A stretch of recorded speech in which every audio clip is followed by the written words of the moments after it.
आज मैं आपको कुंडली में विवाह योग देखने का सबसे सरल और सटीक तरीका बता रहा हूँ। यदि आपको ज्योतिष का थोड़ा सा भी ज्ञान है तो इस विषय को आप आसानी से समझ सकते हैं अपनी कुंडली देखकर।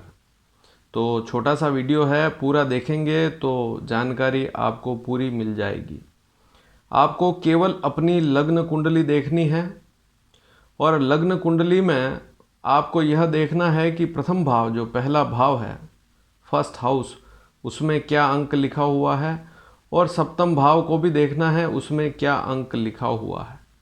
कहने का तात्पर्य, आपकी जो कुंडली है, D1 चार्ट, लग्न कुंडली जिसे जन्म कुंडली भी कहते हैं या लग्न चार्ट भी बोलते हैं, उसमें लग्न और सप्तम भाव में जो राशि लिखी हो उस राशि पर वर्तमान में गोचर का गुरु आ जाए तो विवाह का योग अवश्य बनेगा।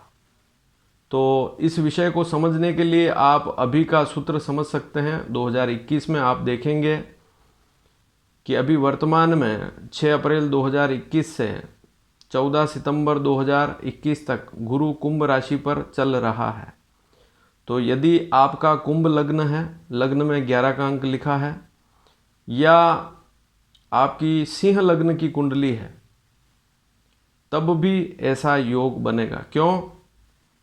यदि आपका कुंभ लग्न है तो लग्न में ही गुरु चल रहा है, तो 14 सितंबर तक यह गुरु बलशाली रहेगा, योग बनेगा विवाह का। और यदि आपका सिंह लग्न है तब भी आपकी सिंह लग्न की कुंडली में सप्तम भाव में कुंभ राशि लिखी हुई है, ऐसी स्थिति में भी अभी जो वर्तमान में गोचर गुरु चल रहा है कुंभ राशि पर, विवाह के योग बनाएगा। तो लग्न तो सीधा व्यक्ति पर असर डालता है। लग्न में अगर कोई ग्रह आया और विशेषकर गुरु आएगा तो सीधे व्यक्ति के जीवन पर असर डालता है, और गुरु विवाह का कारक भी है, तो वैवाहिक शुभ मांगलिक कार्य घर में बनते हैं। और सप्तम भाव में भी यदि गुरु आ जाए तो ऐसी स्थिति में भी विवाह के योग बनेंगे। अब इसी वर्ष आप देखेंगे कि 14 सितंबर से 20 नवंबर तक इस समय में गुरु मकर राशि पर रहेगा गोचर में। ऐसी स्थिति में जिनका मकर लग्न है या कर्क लग्न है, उनके लिए वह समय काफ़ी अच्छा रहेगा। थोड़ा सा प्रयास करेंगे तो उस समय कर्क लग्न वाले जितने भी लोग हैं, चाहे लड़का हो चाहे लड़की, या मकर लग्न वाले जितने भी लड़के हैं लड़कियां हैं, उनके विवाह के योग बनेंगे। फिर वापस 20 नवंबर 2021 से 31 दिसंबर 2021 तक गुरु कुंभ राशि पर चलेगा। ऐसी स्थिति में वापस कुंभ लग्न और सिंह लग्न वालों के लिए विशेष योग कारक समय रहेगा।